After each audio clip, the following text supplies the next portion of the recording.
quiero decir algo, como esta serie lo dice, alerta. Atento a la verdad en medio de la cultura de hoy, porque en la cultura de hoy tenemos muchos retos. Y los retos más grandes que nosotros enfrentamos tienen que ver con nuestras creencias. Muchas personas hoy se están preguntando por qué la gente está actuando tan mal. Quiero decirte, las acciones son motivadas por los valores que tienen las personas. Los valores que tienen las personas son formados por las convicciones que las personas tienen. Y las convicciones de las personas se forman por sus creencias. Si queremos cambiar las acciones de la gente, no podemos trabajar en la modificación de lo que hacen, sino tenemos que ir más profundo, ir a las raíces y mirar que lo que hacen, lo hacen por lo que creen.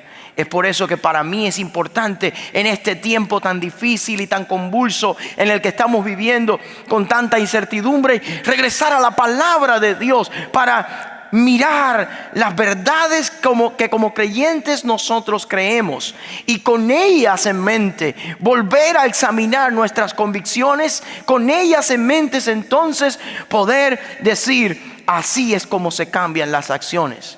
El mundo quiere traer un cambio de afuera hacia adentro, cuando Cristo trae un cambio de adentro hacia afuera. El apóstol Pablo decía: transformaos por medio de la renovación de vuestro entendimiento. Al menos que nosotros cambiemos la manera en que pensamos, jamás podemos cambiar la manera que actuamos. Pero para poder cambiar la manera que pensamos, tenemos que ir a la fuente correcta para buscar la información correcta, como decía la semana pasada, y empezar a dar pasos y tomar acciones correctas. Hoy quiero compartir con usted una de las verdades que está bajo ataque en estos días, y es la verdad acerca de la vida. Cuando estaba pensando en ponerle el título a este estudio, a este sermón, me vi tentado a ponerle el título, como algunos hermanos tal vez costarricenses dirían, pura vida. Pero después dije, para otros no va a ser tan relevante. Y entonces le puse la verdad sobre la vida. La semana pasada hablamos que si nosotros queremos tener una cosmovisión bíblica y cristiana, y dice pastor, ¿qué es la palabra cosmovisión? En dos palabras, cosmo y visión, es la manera que vemos el mundo que nos rodea. Tenemos que volver a la Biblia para entender cómo el mundo que nos rodea fue formado, qué está pasando con el mundo. Y respondí 5 preguntas la pasada semana. La pregunta de ¿cuál fue el origen de todo esto? ¿Cuál es el propósito de todo esto? ¿Cuál es el problema con todo esto? ¿Cuál es la solución del problema con todo esto? ¿Y cuál es el destino? Y si usted no lo pudo ver, le invito de verdad que lo vea, porque aquí están las bases. Pero hoy vamos al origen, vamos a la vida. Y ya sea que seas un niño de 5 años que está sentado aquí, o un adulto de 90 años que está sentado aquí o escuchando esto, quiero decirte, todos tenemos el mismo comienzo. La vida, ¿cuándo comienza la vida? ¿Es la vida un accidente o es la vida algo precioso delante de Dios, delante de los hombres? Y en segundo lugar, cuando entendamos lo que es la vida, esto nos va a llevar entonces a valorar la vida nuestra y a valorar la de otros. No importa el color, no importa el país, no importa su estatus social, la vida tiene un precio y un valor para Dios. Alguien me dijo que la vida era tan valiosa que Dios dio todo lo que tenía, lo único que tenía, para rescatarla de nosotros. Juan 3:16 dice: porque de tal manera amó Dios ¿a qué? Al mundo, que dio a su único hijo, para que todo aquel que en él cree no se pierda, mas tenga vida eterna. Si tiene su Biblia conmigo, acompáñeme al Salmo 139. Salmo 139. Y en el Salmo 139 es una canción. Me encantan las canciones cuando pueden decir verdades. Y es por eso que también acá somos muy cuidadosos con las canciones que cantamos, porque queremos que las canciones sean verdades cantadas, que sirvan a Dios, pero que también sirvan a nuestra mente como un instrumento didáctico para aprender. En el Salmo 139 tenemos un salmo donde el salmista habla de los 3 atributos de Dios que a mí siempre me alientan, y aunque no voy a predicar de esto, tengo que decírselo. En el Salmo 139 el salmista habla en primer lugar de la omnipresencia de Dios. Y el salmista dice que Dios está en todas partes, que Él no puede correr de su espíritu, que donde quiera que Él va, ahí está Dios. Qué bueno saber que el Dios del universo está en todas partes. ¿Y eso para qué me sirve? Para saber que Dios también está en tu problema, en tu pregunta sin respuesta, en tu frustración, en la mala noticia. El salmista dice: Dios está en todas partes. Y si Dios está en todas partes, quiero que sepas, jamás darás un paso en la vida sin que Dios te esté acompañando, si un día decidiste seguirle a Él. Posiblemente para muchos de los que están aquí hoy se han sentido solos. Quiero recordarte esto: Dios está en todas partes, está contigo y siempre lo estará. Después el salmista quiere hablar de la segundo atributo de Dios, su omnipotencia. Y para hablar de su omnipotencia, la palabra omnipotencia es todopoderoso, potencia. Si usted diría, bueno, póngame un ejemplo de algo poderoso, tal vez usted diría una bomba, un estruendo. Pero lo interesante es que el salmista, para hablar del poder de Dios, no escoge un acontecimiento estrepitoso, una bomba, no escoge nada así. Escoge algo silencioso pero súper poderoso. Escoge la formación de una vida en el vientre de una madre. Y para hablar del poder de Dios que da vida, hay que entender qué es la vida. Después el salmista va a hablar de la omnisciencia de Dios y dice: todavía yo no he hablado, ya tú sabes lo que voy a hablar. Y en este salmo, donde se recoge la omnipresencia, omnipotencia y omnisciencia de Dios, hay una verdad que quiero decirte, y no es el sermón, pero tómalo, porque posiblemente hay alguien que está aquí o en el internet que necesita oír esto. Cuando entiendes que tu Dios está en todas partes, omnipresente, puedes estar tranquilo porque jamás enfrentarás ningún problema solo. Cuando entiendes que Dios es omnisciente, puedes estar tranquilo porque nada de lo que te está pasando se le ha ido a Él de las manos. Y Él sabe cuál es la solución. Y sobre todas las cosas puedes estar tranquilo porque Dios es omnipotente. Y Él tiene poder para sacarte, para librarte o aún para acompañarte y protegerte en medio de cualquier situación. ¿Cuántos dan gloria al Señor? Ese es nuestro Dios. Ahora quiero centrarme en la omnipotencia de Dios y describirlo con el poder creador de la vida. Y vamos a respondernos algunas preguntas. ¿Qué es la vida? La verdad acerca de la vida. ¿Cuándo empieza la vida? ¿Con qué propósito está la vida? ¿Cómo se desarrolla esto que yo tengo que se llama vida? Si leemos, dice el salmista en el verso 14: te alabaré, porque formidables, maravillosos son tus obras. Estoy maravillado, y mi alma lo sabe muy bien. No fue encubierto de ti mi cuerpo, bien que en lo oculto fui formado y entretejido en lo más profundo de la tierra. Mi embrión vieron tus ojos, y en tu libro estaban escritas todas aquellas cosas que fueron luego formadas, sin faltar una de ellas. Cuán precioso me son, oh Dios, tus pensamientos, cuán grande es la suma de ellos. Si los enumero, se multiplican más que la arena del mar. Despierto y aún estoy contigo. Quiero que preste atención.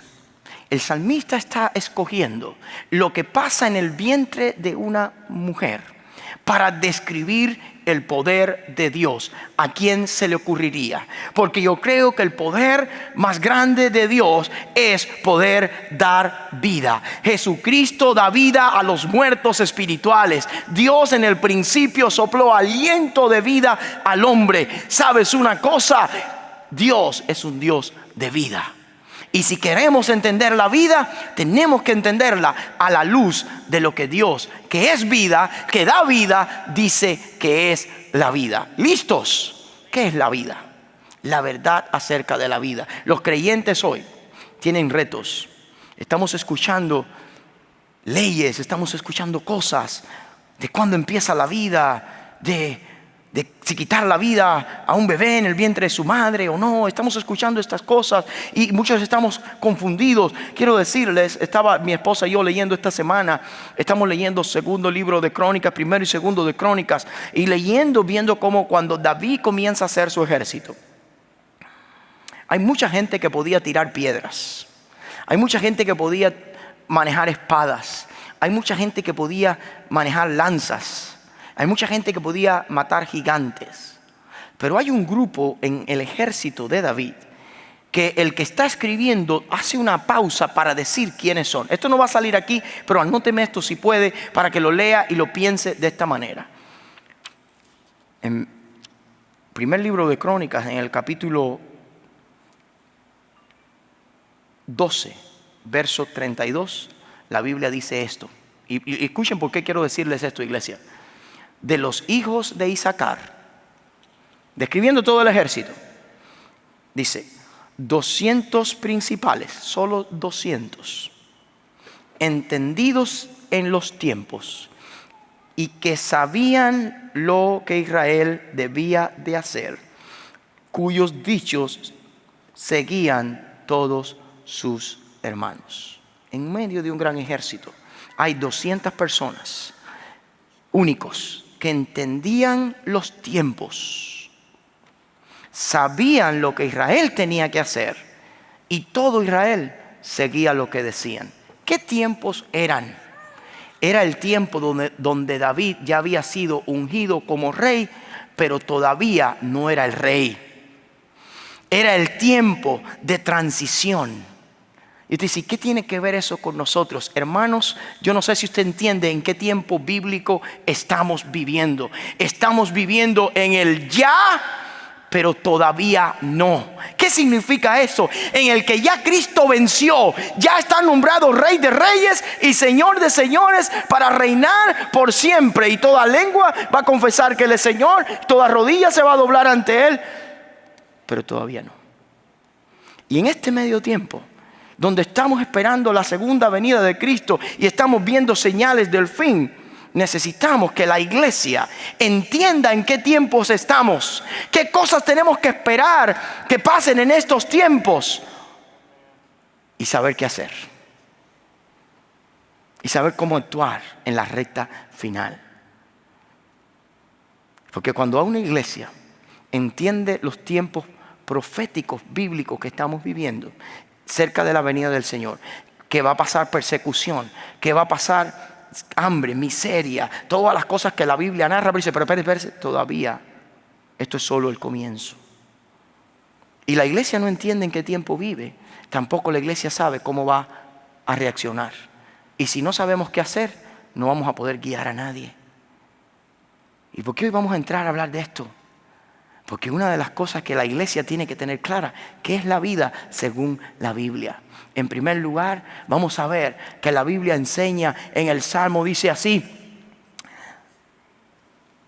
te alabaré, estoy leyendo el Salmo otra vez, verso 14, porque formidables y maravillosas son tus obras. Estoy maravillado y mi alma lo sabe muy bien, no fue encubierto de ti mi cuerpo. ¿Qué está diciendo David? Que aun cuando él estaba en el vientre de su madre, Dios estaba al tanto de lo que estaba pasando. Dice, bien que en lo oculto fui formado y entretejido en lo más profundo de la tierra. Y cuando habla de lo más profundo de la tierra, está hablando de las entrañas de su mamá. Dice, mi embrión vieron tus ojos, y en tu libro estaban escritas todas aquellas cosas que fueron luego formadas, sin faltar una de ellas. Cuán precioso me son, oh Dios, tus pensamientos. Quiero parar. Número uno que aprendemos acá, y anote esto por favor: la vida humana es un plan de Dios.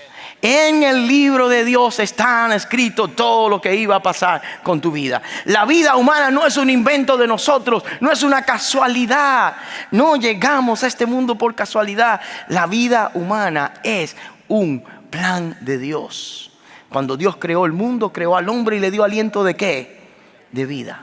Y decir, ¿y eso para qué me sirve? Es sencillo, hermano. Cuando nosotros no valoramos la vida humana de una persona igual que nosotros, de una persona de otra raza igual que nosotros, no nos damos cuenta que estamos despreciando el plan de Dios en una vida.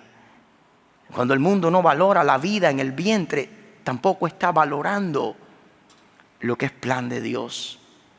Y es importante que la iglesia sepa que Dios concibe la vida desde el vientre hasta la tumba.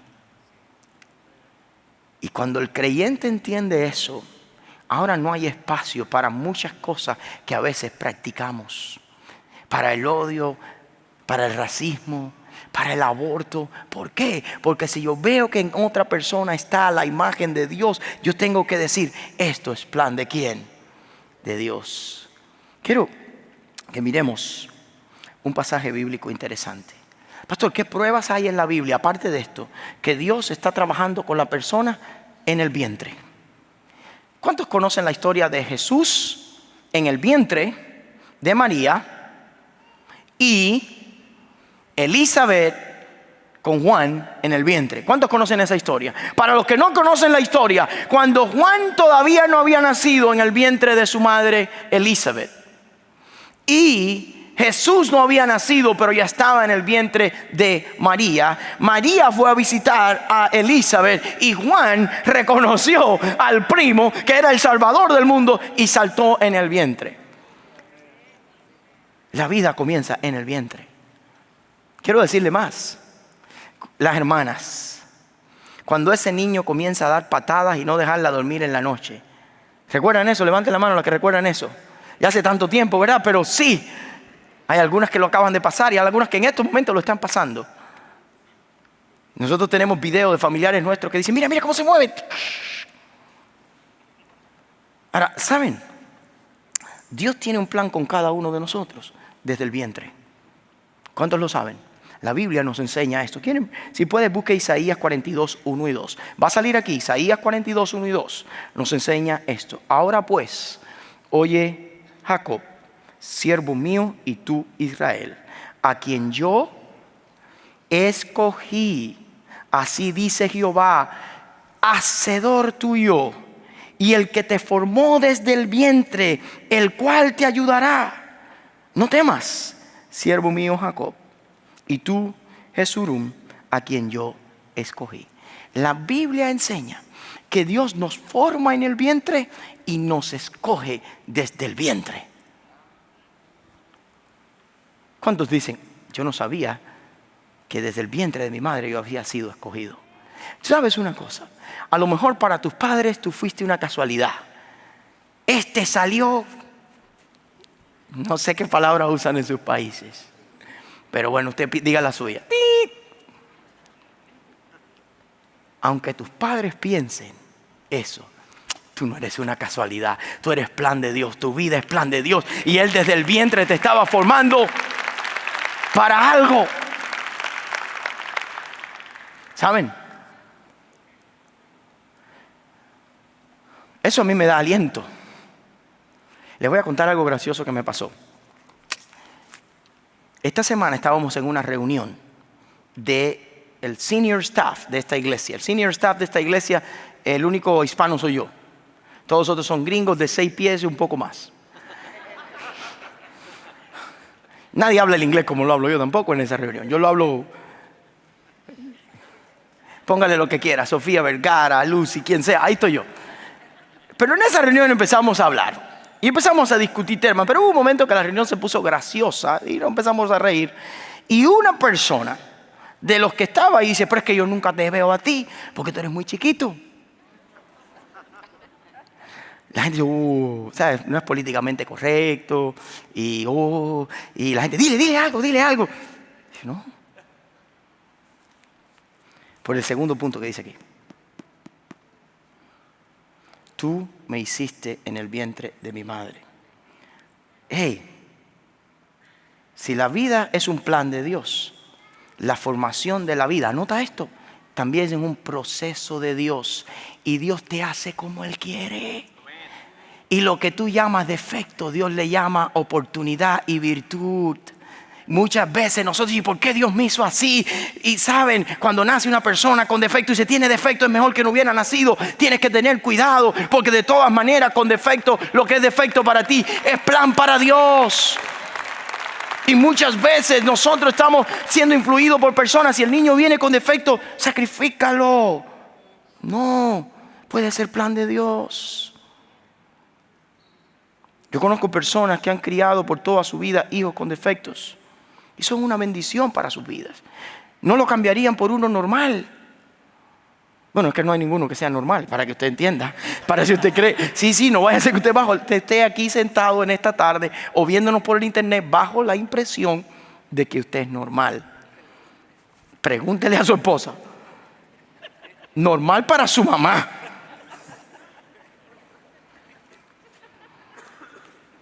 Segundo punto de la tarde. La vida humana es un proceso misterioso de Dios. Fíjense si es un proceso misterioso de Dios. Y hay niños aquí. Niños, ustedes están aquí porque son un proceso misterioso de Dios que Dios formó. ¿Cómo empezaste en el mundo? Te voy a explicar. Era un puntito, como el punto que está al final de cualquier oración en la Biblia, de cualquier versículo. Un puntito.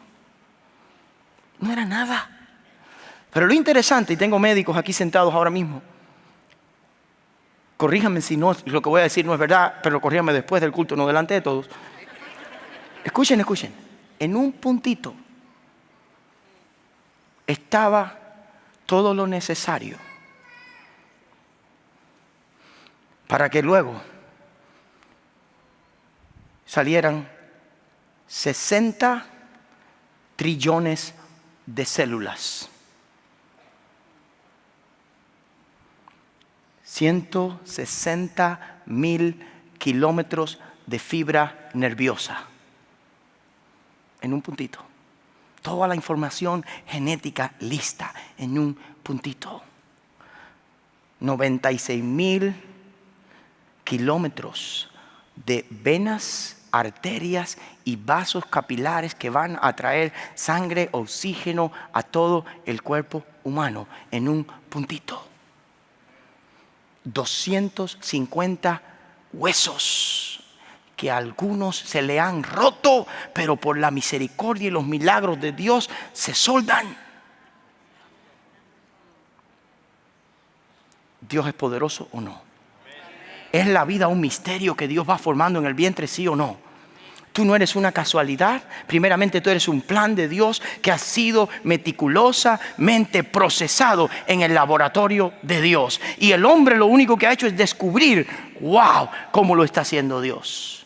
Pastor, ¿y qué de aquellas personas que nacen con defectos? Que les falta como 40 centímetros. ¿Saben una cosa? El problema de este mundo es que este mundo siempre nos está midiendo por sus estándares, ¿sí o no? Y si tú no das los estándares del mundo, algo anda mal. Pero quiero decirte, tú y yo que hemos sido creados por Dios, no estamos para ser medidos por los estándares del mundo, sino por los propósitos de Dios. El mundo tiene sus medidas, Dios tiene las de Él. Eso es la vida, vivir en el plan de Dios, en el proceso de Dios y gozarte como Dios te hizo. Cuando yo nací, ustedes se imaginan, 6 meses me llevan al médico, el niño tiene problemas, mídelo y vuélvelo a medir y no da la medida. Y cuando yo nací, después de 6 meses, el doctor le dijo a mi mamá, espérese un momentico, ¿cuánto mide el papá de él? 5'4". Y usted es la mamá, ¿verdad? Sí. ¿Cuánto usted mide? 4'8". Si el niño no tiene problema, es normal. Es normal. Quiero decirte una cosa. Acéptate como Dios te creó. Es normal. Tú estás hecho para la gloria de Dios. Pero nosotros, desde que vemos un defecto en un niño que va naciendo, tratamos de buscar un problema. No, es normal también. que nosotros vemos ante todos los problemas un defecto. Por ejemplo, en Juan capítulo 9, que compartía eso con alguien esta semana, en el verso 1 y 2, un hombre nace ciego. ¿Conocen la historia de Juan 9? Donde un hombre nace ciego. Este nació con un problema. Para los estándares del mundo tiene un problema. Para los propósitos de Dios tiene una gran oportunidad. Y le preguntaron sus discípulos, Juan 9, 2 y 3, diciendo: Rabí, ¿quién pecó? ¿Este o sus padres? Para que haya nacido ciego.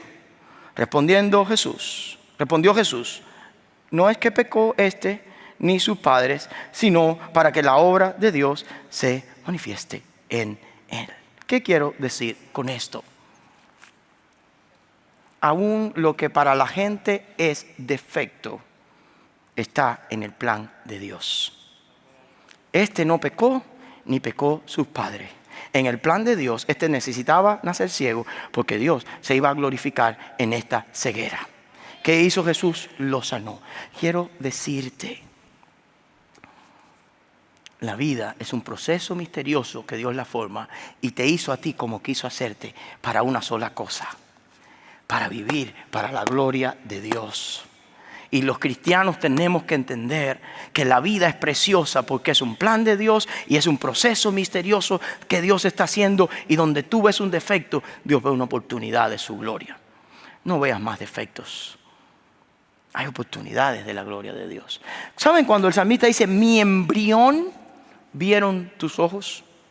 La palabra embrión en hebreo, el idioma en que se escribió este salmo, puede ser verbo o sustantivo. Verbo, escúcheme bien, significa envoltura o envuelto. ¿Saben lo que está diciendo la Biblia? Cuando tú eras un puntito, Dios veía todo lo que estaba envuelto en ti.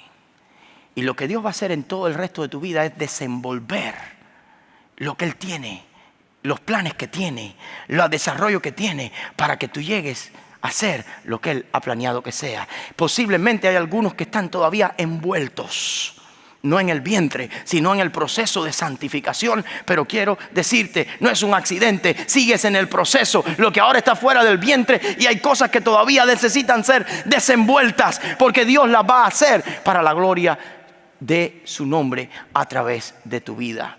Hay algunos aquí que dicen: necesito desenvolverme. Dile que está a tu lado: desenvuélvete.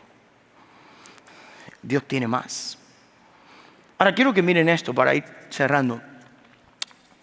Oye, me ponen un reloj grande aquí para que sepan a qué hora tengo que terminar. Oren por eso. Ahora, si la vida humana es plan de Dios y es un proceso misterioso de Dios, la otra pregunta que los cristianos todo el tiempo tienen que responder es: entonces, ¿para qué?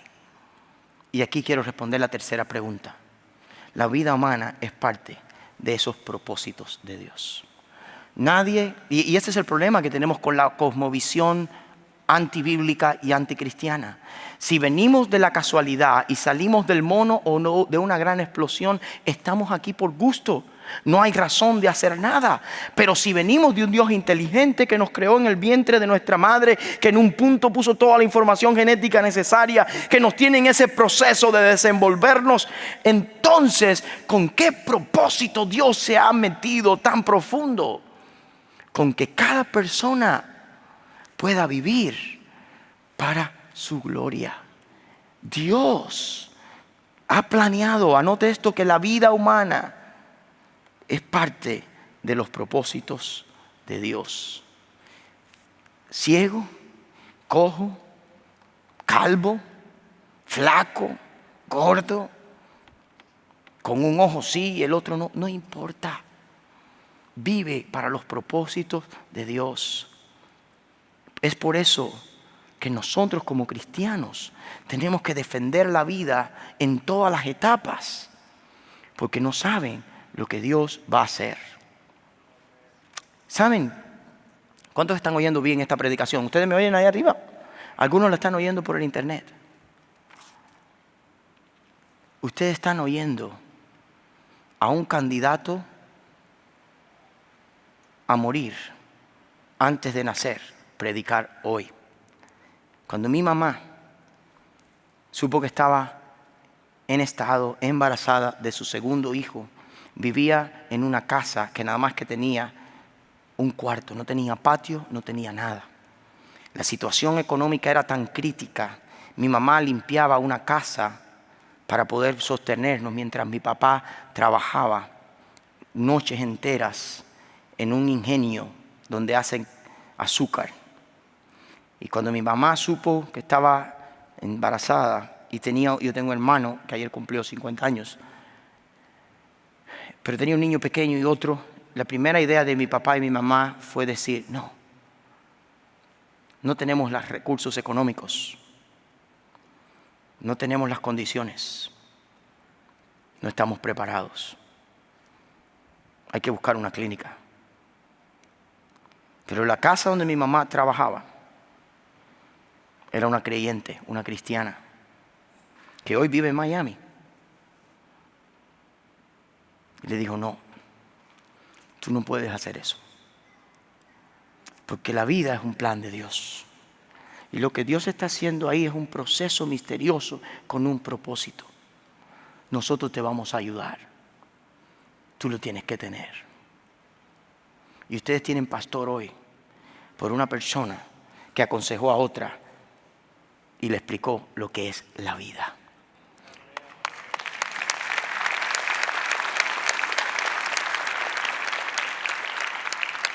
Quiero decir algo.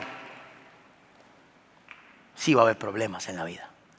Pero no podemos tenerle miedo a la vida y a los propósitos de Dios con la vida por los problemas. Porque el Dios que nos ha planeado, el Dios que nos ha formado, también tiene gracia para que podamos llevar la vida. El apóstol Pablo estaba enfermo en un momento difícil de su vida y comienza a orar a Dios por su problema y recibe la respuesta de Dios que tú y yo debemos recibir y que cualquier persona debe recibir, y es esta: me ha dicho, bástate mi gracia, según a los Corintios 12:9, porque mi poder se perfecciona ¿dónde?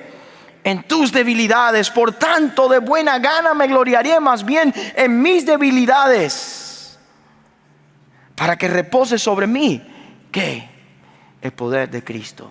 Cuando venimos al mundo con defectos, cuando tenemos retos en el mundo, que son debilidades, que son obstáculos, hay algo mayor.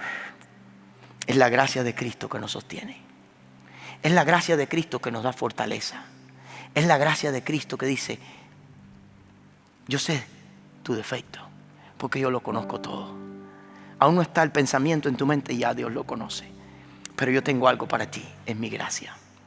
Y si te bastas en ella y vienes a ella, hay solución. Quiero decirles algo. ¿Qué es la vida?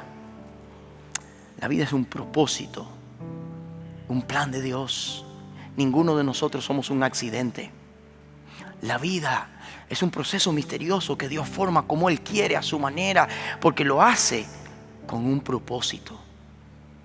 Y nosotros como creyentes, como iglesia, tenemos que defender la vida desde el vientre hasta la tumba.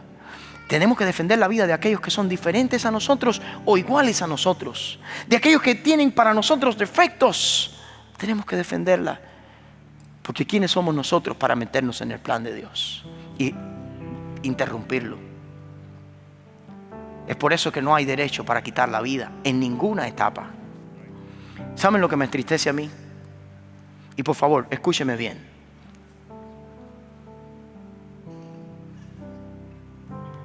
Entiende que el pastor no va a entrar en política, pero ¿sabe lo que me entristece a mí hoy? Que hay cientos de personas protestando en las calles por la vida que se le ha quitado a personas que caminan, que corren, que se pueden defender, y está bien. Pero no veo mucha gente protestando por los millones de niños que son sacrificados en el vientre de su madre sin poderse defenderse y antes de nacer. Y te voy a decir, si no lo hace la iglesia, nadie lo va a hacer.